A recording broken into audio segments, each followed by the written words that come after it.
یہ تمام جو ہیں وہ ایران کے ڈرونز اور میزائل کی دسترس میں ہیں. ٹھیک. تو اس لیے اس بات سے قطع نظر کہ وہاں نقصان کتنا ہوتا ہے, وہاں پہ ٹارگٹ انگیجمنٹ تو ہو رہی ہے. ہاں یہ چیز بالکل ان کے ایئر ڈیفینسز اس پوری جنگ کے شروع کے ہفتوں میں بھی اور اب یہ جو رینیو جنگ ہے اس میں وہ اس کو ان کے ایئر ڈیفینسز نہ یہاں پر اور نہ ہی اسرائیل میں اس کو پروٹیکٹ کر سکیں.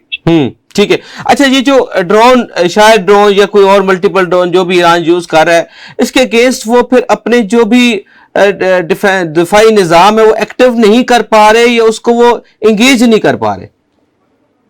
دیکھیے انگیجمنٹس تو شاید کچھ ہو رہی ہوں کیونکہ ایک طرح سے انفارمیشن بلیک آؤٹ ہے. ہاں یہ بات یہ کہنا کہ کیونکہ اب ان کا مسئلہ یہ ہے کہ ان کے ایران کے جو میزائل پروڈکشن ہے وہ نسبتاً چونکہ سمپل ٹیکنالوجی ہے, انڈیجنس ٹیکنالوجی ہے, تو وہ بڑے جو ہے نا جلدی اس کو ریپلینش کر رہے ہیں. ٹھیک. لیکن امریکن سائڈ پہ ان کی بڑی سوفسٹیکیٹڈ ٹیکنالوجی ہے اور انہوں نے کوشش بھی کی جنگ کے شروع ہونے کے بعد, انہوں نے اپنے جو ان کے پروڈکشن یونٹس ہیں پرائیویٹ کمپنیز بناتی ہیں وہاں پر, تو انہوں نے ریتھیان ایک کمپنی ہے, دوسری لاکہیڈ مارٹن ہے, ان کو انہوں نے جو ہے پریشرائز کیا کہ وہ اس کی پروڈکشن تیز کریں, لیکن انہوں نے تقریباً اس سے معذرت کی کہ ہم اس سے زیادہ فوری طور پر نہیں ہو سکتے. تو اس لیے ان کی طرف سے, اور پھر ایک بڑی ایکسپینسو پریپوزیشن ہے, ایران کے جو میزائل ہیں یا ڈرونز ہیں وہ بہت سستے ہیں اور اس کے مقابلے میں کئی گنا زیادہ جو ہے مہنگے جو ہے وہ اپنے ان کے ڈیفینس.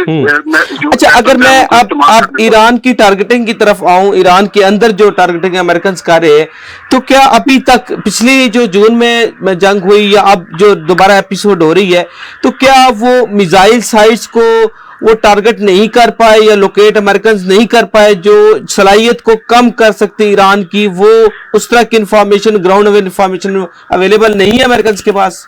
نہیں جی, میرا خیال ہے وہ کچھ تو انہوں نے انگیج کیے ہوں گے لیکن ابھی بھی بہت ساری کیپیبلٹی انٹیکٹ ہے. ٹھیک, صحیح. یعنی ابھی بھی صلاحیت موجود ہے ایران کی کہ وہ کمبیٹ کر رہے ہیں, کوئی شک نہیں. جی بالکل ایسے ہی. ٹھیک ہے. اچھا اب یہ جو نیا پہلو سامنے آیا ہے کہ جو دوسرا بحری راستہ ہے جو کہ سعودیہ کے لیے خاص طور پر, ایون اسرائیل کے لیے بھی بڑا امپورٹنٹ ہے کہ وہاں سے انٹرنیشنل ٹریفک جو گزرتی ہے, اگر وہ بند ہو گئی یا پریکٹیکلی بند ہو سکتی ہے, نہیں اس پہ ذرا روشنی ڈالیے گا. نہیں وہ تو بند تو ہو سکتی ہے جی, اور اس کے بہت دور رس نتائج ہوں گے. اس کا مطلب یہ ہے کہ پھر ہم نے ڈائریکٹلی سعودی عرب کو جو ہے نا جنگ میں گھسیٹ لیا ہے, اور یہ چیز جو ہے بڑی تشویشناک ہے خطے کے امن کے لیے, مسلمانوں کے لیے, اور سب سے بڑھ کے میں سمجھتا ہوں کہ پاکستان کے لیے, کیونکہ پھر پاکستان کے لیے سائٹس جو ہے نا وہ چوز کرنا بڑا مشکل ہو جائے گا. جب اس کے دو دوست ملک آپس میں لڑ رہے ہوں گے, پھر پاکستان کے لیے سائٹ چوز پکنگ جو ہے وہ بہت مشکل ہو جائے گی, اور اللہ نہ کرے کہ وہ ایسا وقت آئے. کیونکہ اچھا یہ کوئی ان کا لوکل ایشو ہے یا ایران نے سنتھسائز کیا ان کو اس کام کے لیے؟ سوری میں سوال نہیں سمجھا. میں آپ سے یہ پوچھنا چاہ رہا ہوں کہ اوسیوں کا ان کو کوئی لوکل ایشو ہے سعودیہ کے ساتھ یا ایران کی فیور میں وہ یہ کرنا چاہ رہے ہیں؟ دونوں کہہ سکتے ہیں جی. ان کے ہوتیز کے ایشوز تو ہیں, یمن سے جو ہے ایران سعودیہ کی جو جنگ ہے وہ اسی کا یہ تو جو ہے نا تسلسل ہے, لیکن ظاہر ہے ایران بھی ان کو سپورٹ کرتا ہے. صحیح.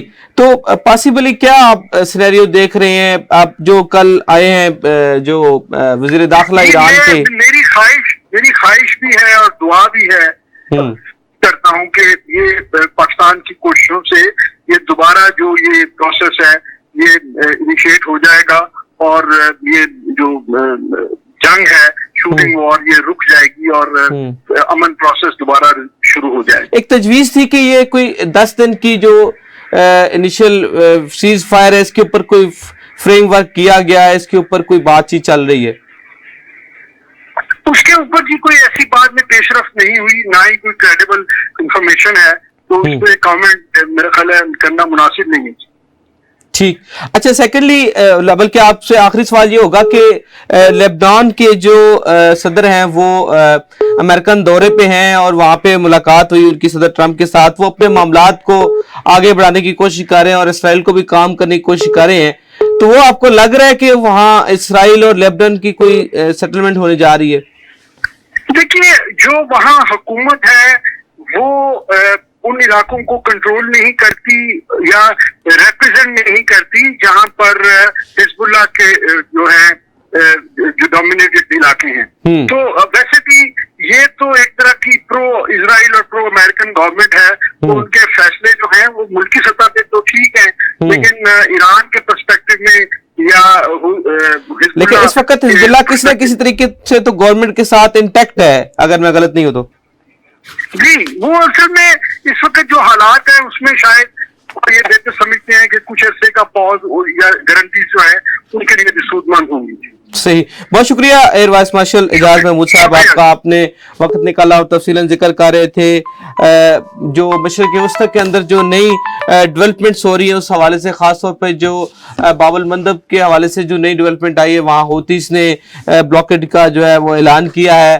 بہرحال سچویشن جو ہے وہ دن بدن تبدیل ہوتی جا رہی ہے اور کوشش تو ہے پاکستان کی کہ کسی صورت بھی مذاکرات کو ریزیوم کیا جائے, جو سیز فائر ہے وہ دوبارہ سے لاگو ہو اور دونوں فریقین جو ہے وہ ٹیبل پہ بیٹھے. ایک بریک لیں گے ناظرین, بریک کے بعد دوبارہ آپ کی خدمت میں حاضر ہوں گے اور کچھ کریں گے پاکستان کے حوالے سے بات.